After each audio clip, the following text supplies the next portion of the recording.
Hello friends, good evening. मैं निकिता सिंह सरकारी maths classes में आपका स्वागत करती हूँ। दोस्तों, जैसा कि मैं आप लोगों को सीटेट, यूपीटेट एंड सुपरटेट वालों को चाइल्ड डेवलपमेंट यानी कि बाल विकास पढ़ा रही हूँ। और दोस्तों, ये हमारी संस्था के यूपीटेट सीटेट के चयनित छात्र हैं। दोस्तों, आज मैं आप लोगों को चैप्टर 6 बाल केंद्रित शिक्षा एवं प्रगतिशील शिक्षा की अवधारणा। तो दोस्तों, इधर 2 दिन छुट्टी थी, Saturday and Sunday. I hope कि आप लोग रिवीजन किए होंगे। ओके, चलिए हम अपनी चैप्टर पे चलते हैं। चैप्टर का नाम है मेरे बाल केंद्रित शिक्षा एवं प्रगतिशील शिक्षा की अवधारणा। तो चलिए हम आपको बाल केंद्रित शिक्षा के बारे में कुछ बताते हैं। ठीक है। प्राचीन काल में शिक्षा का उद्देश्य बालकों के मस्तिष्क में मात्र कुछ जानकारियां भरना होता था, किंतु आधुनिक शिक्षा शास्त्र में बालकों के सर्वांगीण विकास पर जोर दिया जाता है, जिसके लिए बाल मनोविज्ञान की भूमिका सर्वाधिक महत्वपूर्ण है। पहले के लोग जो है वो सिर्फ कुछ जानकारियां ही देते थे, लेकिन अब बच्चों पे संपूर्ण ध्यान दें, मतलब बच्चों के सर्वांगीण, बच्चों के चारों ओर का विकास करने पे जोर देते हैं। इसी को कहते हैं बाल मनोविज्ञान की भूमिका। ठीक है। वर्तमान समय में बालकों के सर्वांगीण विकास के महत्व को समझते हुए शिक्षकों के लिए बाल मनोविज्ञान की पर्याप्त जानकारी आवश्यक होती है। पहले एक शिक्षक को संपूर्ण जानकारी करनी होती है, उसके बाद ही वो एक बालक का सर्वांगीण विकास कर सकता है। अन्यथा इसके अभाव में शिक्षक ना तो शिक्षा को अधिक से अधिक आकर्षक और सुगम बना सकता है और ना ही वह बालकों को विभिन्न प्रकार की समस्याओं का समाधान कर सकता है, जब वो खुद जानेगा ही नहीं। पहले टीचर को अधिक से अधिक जानना होता है, तभी तो अच्छी तरह से बच्चों को पढ़ा पाएगा और तभी बच्चों की अनेक समस्याओं का वो समाधान भी कर सकता है। दोस्तों, आई होप कि आप लोग इसे लिखते चल रहे होंगे, और अगर नोट डाउन नहीं कर रहे हैं तो आप इसको ध्यान से समझते चलिएगा, क्योंकि अगर आप ध्यान से नहीं समझेंगे तो आप क्वेश्चन को सॉल्व नहीं कर सकते हैं। ओके, तो फिर चलिए हम बताते हैं कि बाल केंद्रित शिक्षा क्या होती है, इसके और भी क्या क्या रीज़न हैं। ठीक है। तो बालक के मनोविज्ञान को समझते हुए उनके शिक्षा की व्यवस्था करने की प्रणाली बाल केंद्रित शिक्षा कहलाती है। ठीक है। भारतीय शिक्षाविद जो है वो गिजुभाई, कौन है? भारतीय शिक्षाविद गिजुभाई हैं। वो गिजुभाई की बाल केंद्रित शिक्षा के क्षेत्र में विशेष एवं उल्लेखनीय भूमिका रही है। बाल केंद्रित शिक्षा के बारे में समझाने एवं इसे क्रियान्वित करने रूप देने के लिए उन्होंने इससे संबंधित कई प्रकार की पुस्तकों की रचना की तथा कुछ पत्रिकाओं का भी प्रकाशन किया है। ठीक है। जैसे उनका साहित्य बाल मनोविज्ञान, शिक्षा शास्त्र एवं किशोर साहित्य से संबंधित था। तो व्यवहारिक मनोविज्ञान ने व्यक्तियों की परस्पर विभिन्नताओं पर प्रकाश डाला, जिससे यह संभव हो सका कि शिक्षक हर एक विद्यार्थी की विशेषताओं पर ध्यान दे और उसके लिए प्रबंध करे। मतलब एक बाल केंद्रित का मतलब को होता है कि बालक को केंद्र बनाकर, मतलब बालक ही सब कुछ है, उसका ही सर्वांगीण विकास करना है। एक टीचर को बच्चों के सर्वांगीण विकास में एक टीचर का विशेष महत्व होता है। ठीक है। पहले शिक्षक केंद्रित शिक्षा होती थी पहले के समय में, लेकिन अब क्या है? अब बाल केंद्रित शिक्षा है, मतलब बालक को सेंटर बना के पढ़ाया जाता है। ठीक है ना। जैसे आज के शिक्षा को केवल शिक्षा एवं शिक्षा पद्धति के बारे में नहीं, बल्कि विद्यार्थी के बारे में भी जानना होता है, क्योंकि आधुनिक शिक्षा विषय प्रधान या अध्यापक प्रधान न होकर बाल केंद्रित है। पहले की शिक्षा, मैंने क्या बताया, पहले की शिक्षा जो है वो शिक्षक प्रधान थी, लेकिन अब शिक्षा का विषय अध्यापक नहीं है, बल्कि बाल केंद्रित है, बालकों के विकास के लिए है। इसमें इस बात का महत्व नहीं कि शिक्षक कितना ज्ञानी है, कितना गुणयुक्त है, बल्कि इस बात का महत्व है कि वह बालक के व्यक्तित्व का कहाँ तक विकास कर पाता है। ठीक है ना। तो चलिए आगे बढ़ते हैं। हम बाल केंद्रित शिक्षा की विशेषता आपको बताते हैं। ठीक है ना। बाल केंद्रित शिक्षा की विशेषता आपको बताते हैं। तो पॉइंट फर्स्ट है बालक को समझना। क्या है? बालक को समझना। दोस्तों, अगर मेरा वीडियो आपको अच्छा लगता हो तो लाइक, शेयर एंड सब्सक्राइब करते रहिएगा, और जो नए हैं वो हमारी बातों को समझते हुए ध्यान से पढ़ने की कोशिश करेंगे। हमें लिखना ज़्यादा ज़रूरी नहीं, बल्कि समझना ज़्यादा ज़रूरी है। ठीक है ना। इसको जितने अच्छे से आप समझेंगे उतने ही अच्छे से आपका जब एग्ज़ाम होगा तो उतने अच्छे से आप क्वेश्चन को कर पाएंगे। मैंने आपसे हमेशा कहा है कि अच्छे से जो चैप्टर में पढ़ाते जाऊँ उसको अच्छे से समझिए, और चैप्टर के लास्ट में मैं आप लोगों को 5 क्वेश्चन कराऊंगी। देखती हूँ कितने लोग इसका आंसर दे पाते हैं। ठीक है ना। इसलिए आप ध्यान से पढ़ने की कोशिश करिएगा।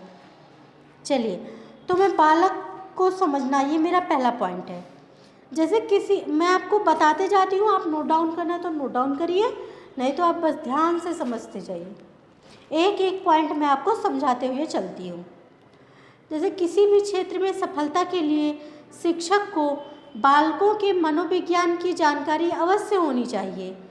इसके अभाव में वह बालकों की ना तो विभिन्न प्रकार की समस्याओं को समझ सकता है और ना ही उनकी विशेषताओं को, जिसके परिणाम स्वरूप बालकों पर शिक्षक के विभिन्न प्रकार के व्यवहारों का प्रतिकूल प्रभाव पड़ता है। मतलब कि उल्टा प्रभाव। अगर हम बच्चे को नहीं समझ पा रहे हैं, अगर एक टीचर बच्चे की भावनाओं को नहीं समझ पा रहा है तो उसकी समस्याओं को कैसे समझ सकता है, वो अपनी समस्याओं को कैसे सॉल्व कर सकता है। तो इसलिए जब शिक्षक सीखता चले, बच्चों को सिखाता चलेगा बच्चे के हिसाब से, तो वो अनुकूल प्रभाव पड़ेगा, और नहीं तो प्रतिकूल प्रभाव पड़ेंगे। ठीक है ना। बालक जो कुछ सीखता है उससे उसकी आवश्यकताओं का बड़ा निकट संबंध है। स्कूल में पिछड़े हुए और समस्याग्रस्त बालकों में से अधिकतर ऐसे होते हैं जिनकी आवश्यकताएं स्कूल में पूरी नहीं होती, इसलिए वे सड़कों पर लगे बिजली के बल्बों को फोड़ते हैं, स्कूल से भाग जाते हैं, आवारागर्दी करते हैं और आस पड़ोस के लोगों को भी तंग करते हैं तथा मोहल्ले के बच्चों को पीटते हैं। मनोविज्ञान के ज्ञान के अभाव में शिक्षक मारपीट के द्वारा इन दोषों को दूर करने का प्रयास करता है। एक शिक्षक जब ये जानता है कि बच्चा ये सब काम कर रहा है तो उसे समझाते हुए, उसकी चीज़ों को ध्यान में रखते हुए उसे सिखाता है, हर चीज़ों को समझाता है, जिससे उसके दोष दूर हो जाते हैं। परंतु बालकों को समझने वाला शिक्षक यह जानता है कि इन दोषों का मूल उनकी शारीरिक, सामाजिक तथा मनोवैज्ञानिक आवश्यकताओं से ही कहीं ना कहीं है। ठीक है ना। शिक्षक जब ये समझ जाता है कि उसकी शारीरिक या सामाजिक या मनोवैज्ञानिक आवश्यकता क्या है, तब वो क्या नहीं पा रहा है, जब इस चीज़ों को समझ जाता है तब वो उसको अच्छे से समझाने का प्रयास करता है, जिससे इनके ये दोष दूर हो जाते हैं। बाल मनोविज्ञान जो है वो शिक्षक को बालकों के व्यक्तिगत भेदों से परिचित कराता है और यह बतलाता है कि उनमें रुचि, स्वभाव तथा बुद्धि आदि की दृष्टि से भिन्नता पाई जाती है। अतः कुशल शिक्षक मंद बुद्धि, सामान्य बुद्धि तथा कुशाग्र बुद्धि बालकों में भेद करके उन्हें उनकी योग्यताओं के अनुसार शिक्षा देता है। शिक्षा देने में शिक्षक को बालक और समाज की आवश्यकताओं में समन्वय करना होता है। स्पष्ट है कि इसके लिए उसे बालक की पूर्ण मनोवैज्ञानिक जानकारी होनी चाहिए।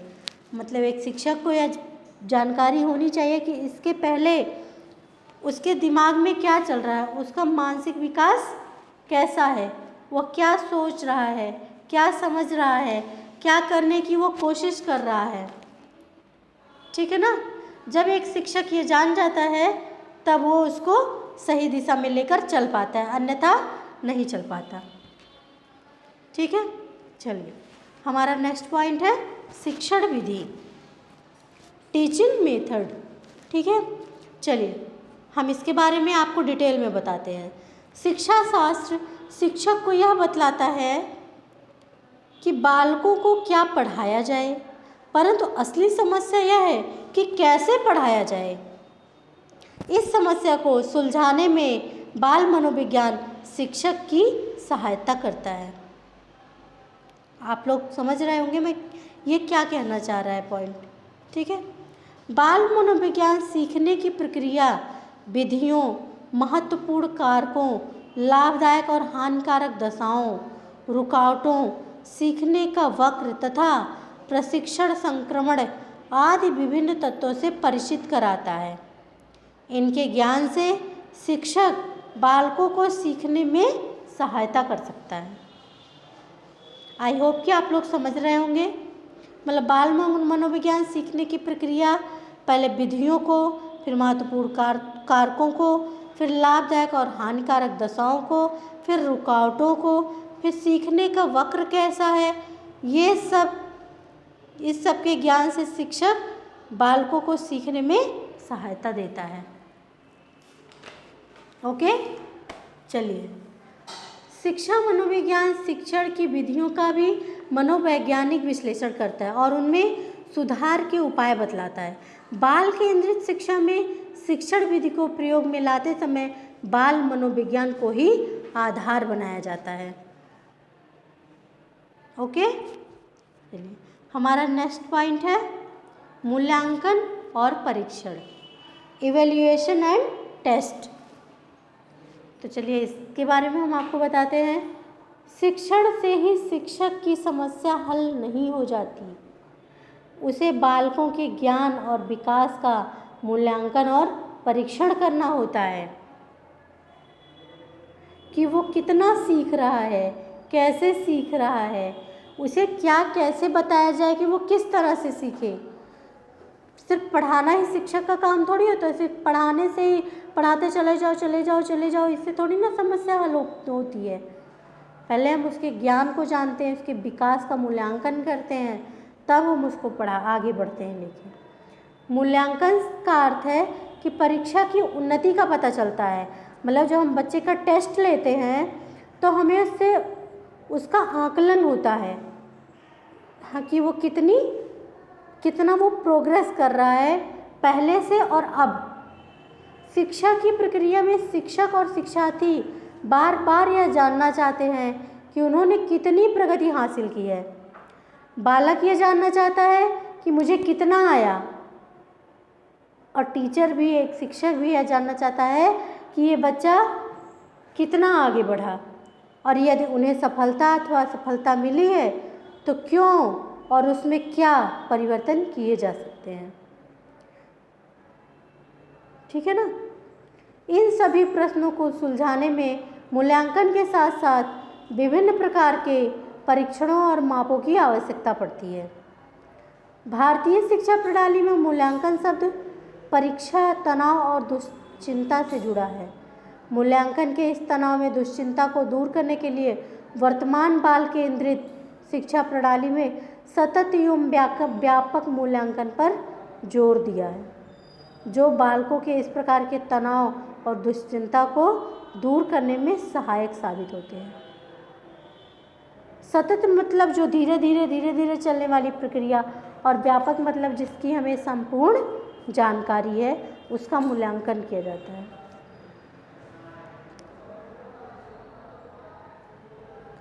यहाँ निरंतरता का अर्थ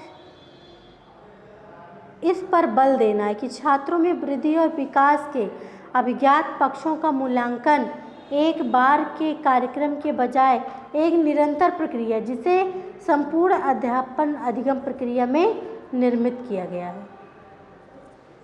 आई बात समझ में। दूसरा पद है व्यापक। व्यापक का अर्थ है शैक्षिक और सह-शैक्षिक पक्षों को शामिल करते हुए छात्रों में वृद्धि और विकास को परखने की योजना होती है।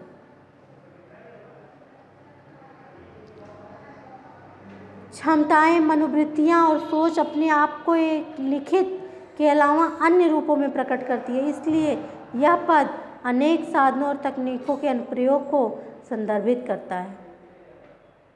सीखने के क्षेत्रों में छात्रा के विकास के मूल्यांकन पर लक्षित है, जैसे क्या है? ज्ञान है, समझ है, क्या है? समझ है, व्याख्या, अनुप्रयोग, विश्लेषण, मूल्यांकन एवं सृजनात्मकता। ये भी आता है अक्सर क्वेश्चन में, जैसे दे दिया जाएगा ज्ञान, समझ, व्याख्या, अनुप्रयोग, विश्लेषण, मूल्यांकन और सृजनात्मक। इनमें से बता दीजिए जाएगा कौन पहले आता है, कौन बाद में आता है। तो आपको सीरियल वाइज लिखना होगा। ओके, चलिए हमारा नेक्स्ट पॉइंट है पाठ्यक्रम। क्या है? पाठ्यक्रम। चलिए हम आप लोग को पाठ्यक्रम के बारे में बताते हैं। समाज और व्यक्ति की आवश्यकताओं को पूरा करने के लिए स्कूल के पाठ्यक्रम का विकास व्यक्तिगत विभिन्नताओं, प्रेरणाओं, मूल्यों एवं सीखने के सिद्धांतों के मनोवैज्ञानिक ज्ञान के आधार पर किया जाता है। ओके, पाठ्यक्रम बनाने में शिक्षक यह ध्यान रखता है, पाठ्यक्रम मतलब जो हमारा सिलेबस है, ठीक है ना। सिलेबस बनाने में शिक्षक यह ध्यान रखता है कि बालक की और समाज की क्या आवश्यकताएं हैं और सीखने की कौन सी क्रियाओं से ये आवश्यकता सर्वोत्तम रूप से पूर्ण हो सकती है। मतलब कि सीखने की कौन सी ऐसी क्रिया है जिससे आवश्यकता जो है सबसे अच्छे ढंग से पूरी की जा सकती है। विभिन्न परिस्थितियों में विभिन्न स्तरों पर कुछ सीखने की क्रियाएं वांछनीय हो सकती हैं और कुछ अवांछनीय। यह निश्चित करने में शिक्षक को विकास के विभिन्न स्थितियों का मनोवैज्ञानिक ज्ञान होना चाहिए। इस तरह बाल केंद्रित शिक्षा में इस बात पर जोर दिया जाता है कि क्रियात्मक होने के लिए प्रत्येक पाठ्यक्रम का समुचित मनोवैज्ञानिक आधार पर स्थापित हो। ओके, चलिए हमारा नेक्स्ट पॉइंट है व्यवस्था एवं अनुशासन, मैनेजमेंट एंड डिसिप्लिन। तो चलिए हम आपको इसके बारे में बताते हैं। बाल केंद्रित शिक्षा के अंतर्गत कक्षा व विद्यालय में अनुशासन एवं व्यवस्था बनाए रखने के लिए बाल मनोविज्ञान का सहारा लिया जाता है। उदाहरण के लिए है जैसे कभी कभी कुछ शरारती बालकों में अच्छे समायोजक के लक्षण दिखाई देते हैं। ऐसी परिस्थितियों में शिक्षकों को उन्हें दबाने के स्थान पर प्रोत्साहित करने के लिए बारे में सोचना पड़ता है। बाल विज्ञान ही शिक्षा को बतलाता है कि एक ही व्यवहार भिन्न भिन्न व्यक्तियों में अलग अलग प्रेरणाओं के कारण हो सकता है।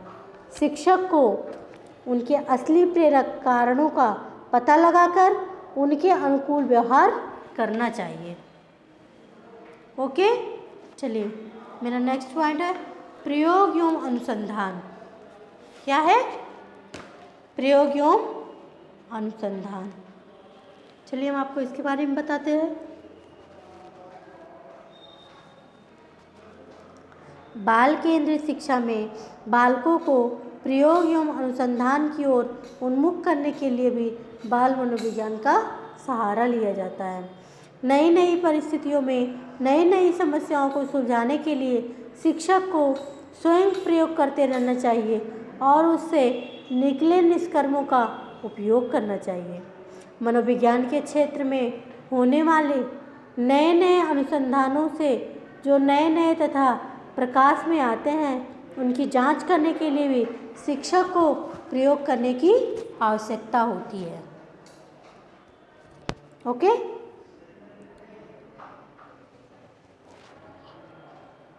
नेक्स्ट पॉइंट है कक्षा में समस्याओं का निदान और निराकरण। बाल केंद्रित शिक्षा के अंतर्गत कक्षा की विभिन्न प्रकार की समस्याओं को पहचानने एवं उनका निराकरण करने के लिए भी बाल मनोविज्ञान का सहारा लिया जाता है। मतलब बाल केंद्रित शिक्षा के अंतर्गत मतलब क्लास में विभिन्न प्रकार की समस्याओं को पहचानने के लिए और उससे निपटने के लिए बाल मनोविज्ञान का सहारा लिया जाता है।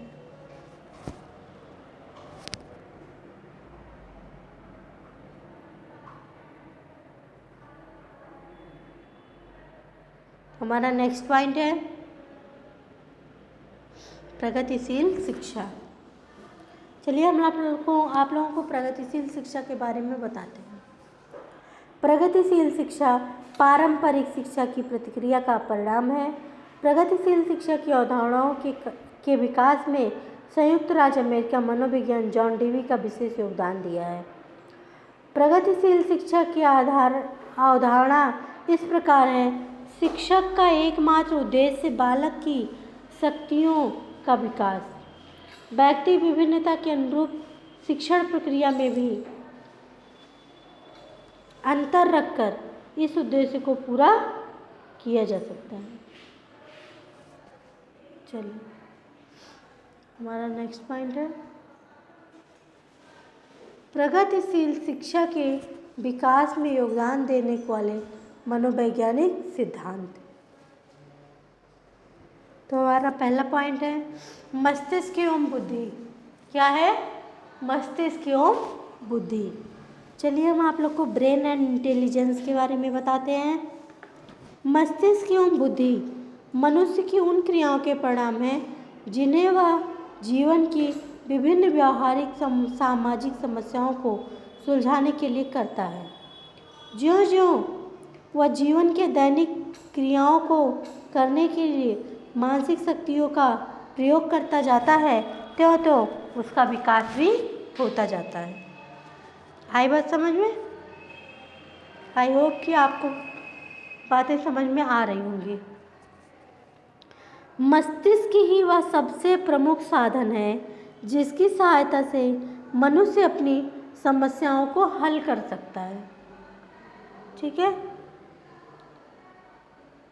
एक साधन के रूप में मस्तिष्क के 3 प्रमुख रूप हैं: चिंतन, अनुभूति एवं संकल्प। ओके, नेक्स्ट पॉइंट हमारा ज्ञान। क्या है? ज्ञान। ज्ञान कर्म का ही परिणाम है। कर्म अनुभव से पूर्व आता है।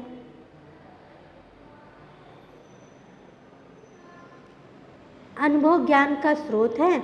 जिस प्रकार बालक अनुभव से यह समझता है कि अग्नि हाथ जला देती है, उसी प्रकार उसका संपूर्ण ज्ञान अनुभव पर आधारित होता है। नेक्स्ट है हमारा मौलिक कर्तव्य। क्या है? मौलिक कर्तव्य। सभी ज्ञान व्यक्तियों की उन क्रियाओं के फलस्वरूप प्राप्त होता है जो वे अपने अस्तित्व के लिए संघर्ष करने में करते हैं। सुरक्षा, भोजन तथा वस्त्र आदि के लिए मानव जो स्पर्श करता है उसका परिणाम होता है कि कुछ क्रियाओं का प्रारंभ, और ये क्रिया ही व्यक्ति की उन प्रवृत्तियों, मौलिक भावनाओं तथा रुचियों को जन्म देती है। क्या देती है? जन्म देती है। मौलिक प्रवृत्ति हमारी क्या है? सभी ज्ञान व्यक्तियों की उन क्रियाओं के फलस्वरूप होता है जो वे अपने अस्तित्व के लिए संघर्ष करने में करते हैं। आई बात समझ में? चलिए हम बताते हैं आपको चिंतन की प्रक्रिया। चिंतन केवल मनन करने से पूर्ण नहीं होता और ना ही भावना समूह में इसकी उत्पत्ति होती है। चिंतन का कुछ कारण होता है। किसी हेतु के आधार पर मनुष्य सीखना प्राप्त करता है और यदि मनुष्य की क्रिया सरलतापूर्वक चलती रहती है तो उसे सोचने की आवश्यकता ही नहीं पड़ती, किंतु जब उसकी प्रगति में बाधा पड़ती है तो यह सोचने के लिए बाध्य हो जाती है। मनोविज्ञान के उपरोक्त सिद्धांतों एवं अवधारणाओं के आधार पर प्रगतिशील शिक्षा की नींव रखी गई। जिसमें इस बात पर जोर दिया गया है कि बालक को जो शिक्षा दी जाए वह मानसिक क्रियाओं में विभिन्न दशाओं के अनुसार हो। चलिए हमारा नेक्स्ट पॉइंट है प्रगतिशील शिक्षा का महत्व। तो पहले हम आपको महत्व के बारे में बताते हैं।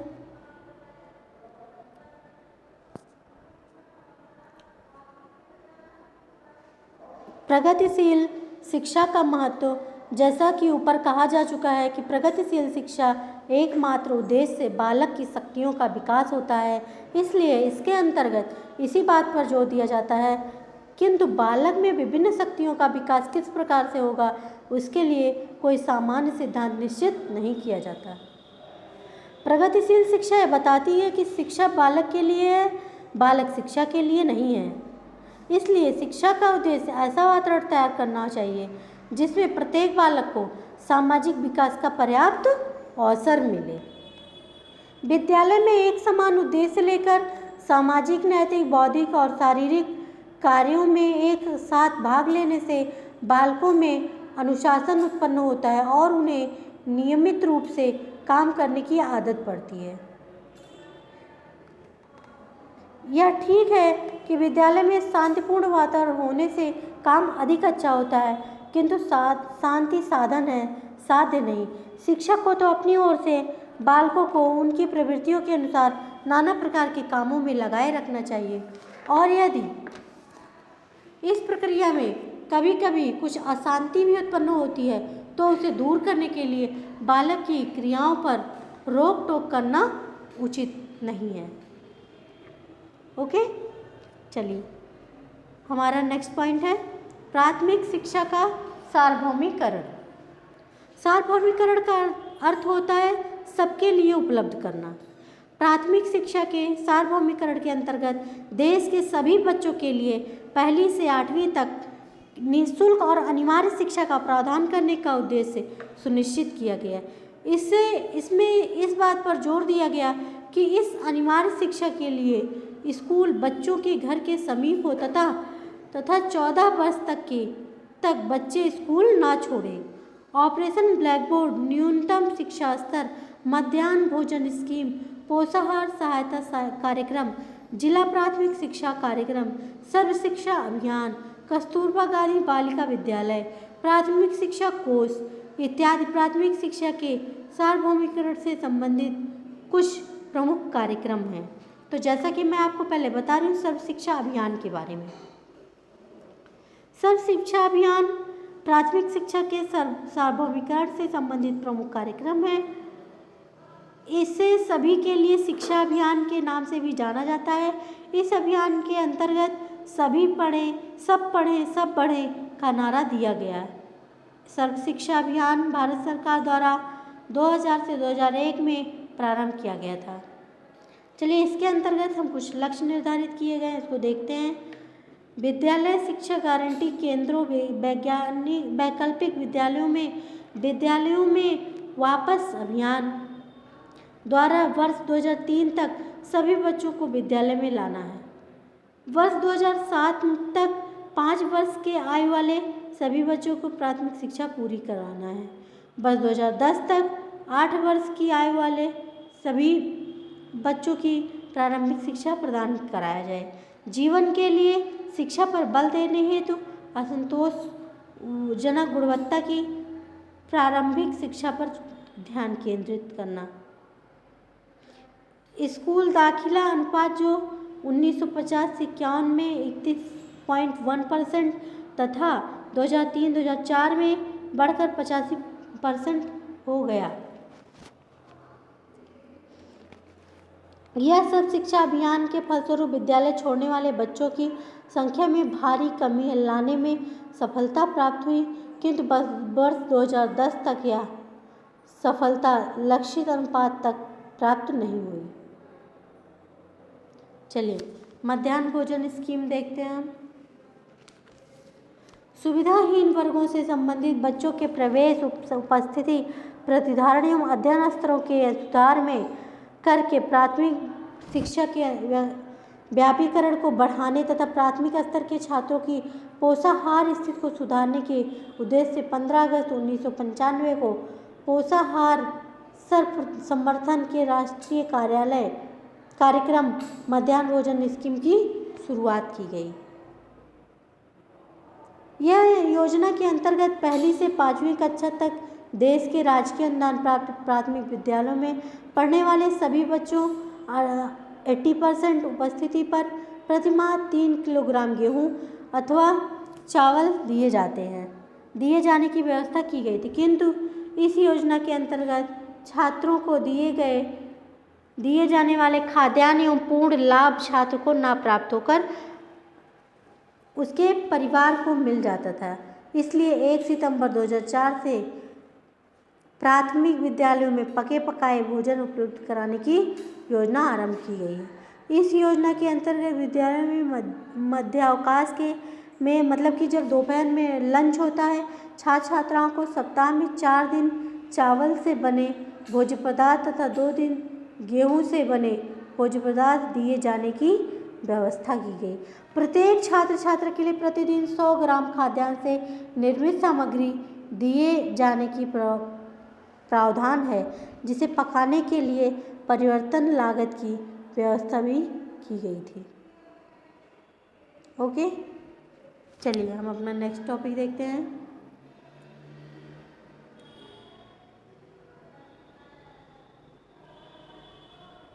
शिक्षा का अधिकार अधिनियम।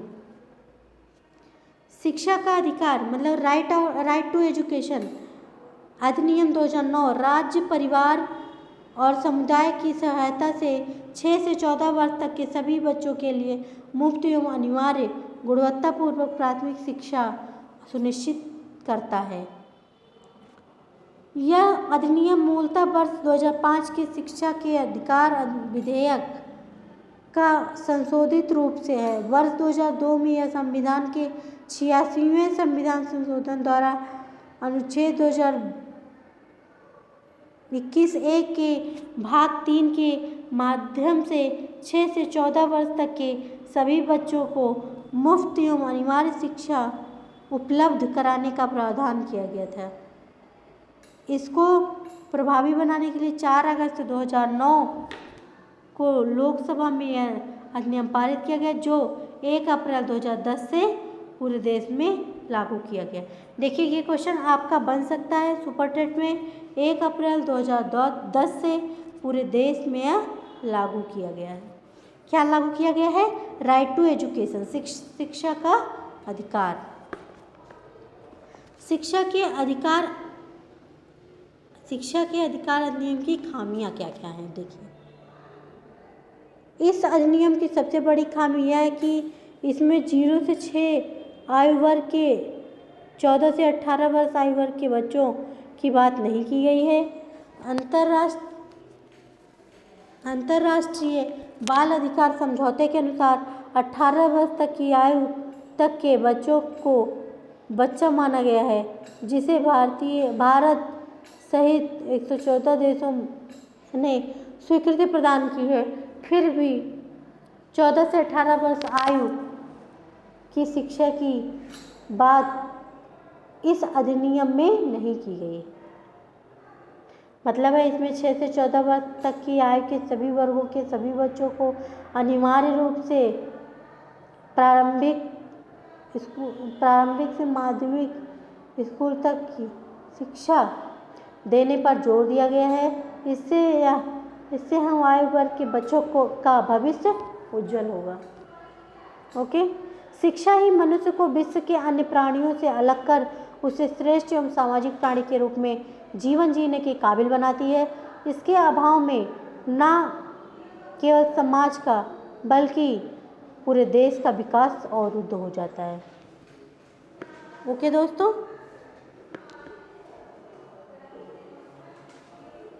तो चलिए, हमने बोला था आपसे कि मैं आप लोगों को क्वेश्चन कराऊंगी, तो चलिए मैं आप लोगों को क्वेश्चन देती हूँ। आप लोग इसको बताइए मुझे इसका क्या आंसर होगा।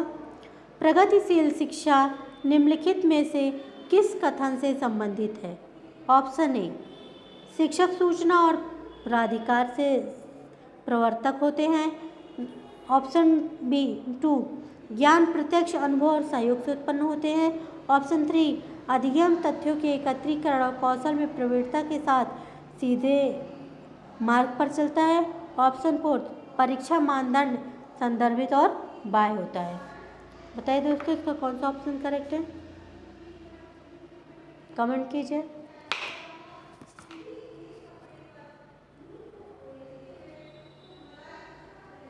ऑप्शन वी इज राइट, ज्ञान प्रत्यक्ष अनुभव और सहयोग से उत्पन्न होता है। ओके, चलिए नेक्स्ट क्वेश्चन पे चलते हैं। हमारा नेक्स्ट क्वेश्चन है, प्रगतिशील शिक्षा के संदर्भ में समान शैक्षिक अवसर से अभिप्राय है कि सभी छात्र ऑप्शन 1, बिना किसी भेद के समान पद्धति व सामग्रियों से शिक्षा प्राप्त करते हैं। ऑप्शन 2, ऐसी शिक्षा पाएं जो उनके लिए अनुकूलतम हो तथा उनके भविष्य के कार्यों में सहायक हो। ऑप्शन 3, किसी भी जाति, पंथ, रंग, क्षेत्र व धर्म के होते हुए भी समान शिक्षा प्राप्त करें। ऑप्शन 4, समान शिक्षा पाने के उद्देश्य से अपनी क्षमताओं को सिद्ध कर सकें। तो बताइए दोस्तों, कौन सा ऑप्शन करेक्ट है? वेरी गुड, ऑप्शन 2, ऐसी शिक्षा पाएं जो उनके लिए अनुकूलतम हो तथा उनके भविष्य में के कार्यों में सहायक हो। चलिए हमारा नेक्स्ट क्वेश्चन है, बाल केंद्रित शिक्षा का समर्थन निम्नलिखित में से किस विचारक द्वारा किया गया है? Option first, B F. Skinner. Option second, John Dewey. Option third, Eric G Erikson. Option fourth, Charles Darwin. बताइए दोस्तों, इसका कौन सा ऑप्शन करेक्ट है? कमेंट कीजिए। आई होप कि ये वाला क्वेश्चन तो आप जरूर कर ले जाएंगे। कमेंट कीजिए।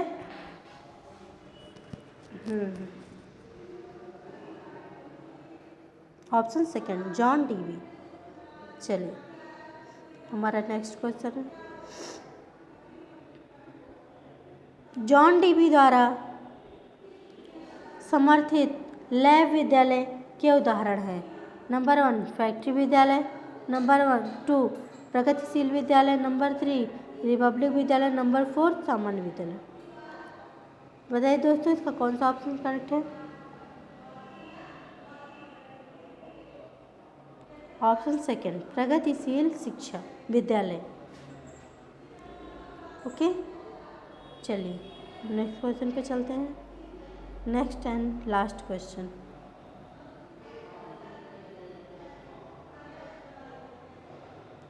हमारा नेक्स्ट क्वेश्चन है, निःशुल्क एवं अनिवार्य शिक्षा का अधिकार 2009 के अनिवार्य शब्द का अर्थ है। ऑप्शन फर्स्ट, दंडात्मक कार्य से बचने के लिए अपने बच्चों को विद्यालय भेजने के लिए अभिभावकों पर अनिवार्य रूप से जोर डालता है। ऑप्शन बी, अनिवार्य शिक्षा सतत परीक्षण के माध्यम से प्रदान की जाएगी। ऑप्शन 3, केंद्र सरकार दाखिले, उपस्थिति और प्रारंभिक शिक्षा की पूर्णता को सुनिश्चित कर सकेगा। ऑप्शन 4, उचित सरकारी दाखिले तथा उपस्थिति और प्रारंभिक शिक्षा की पूर्णता को सुनिश्चित करना।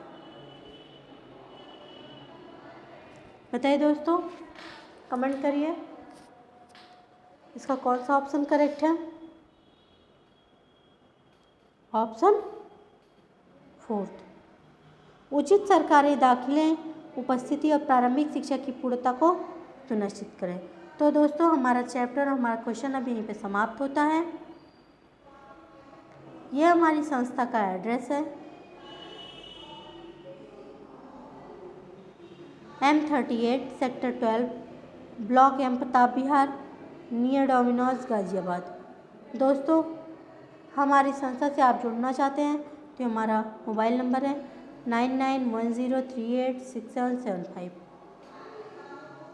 दोस्तों, किसी भी प्रकार की जानकारी हो तो आप इस पर फ़ोन कर सकते हैं। ओके,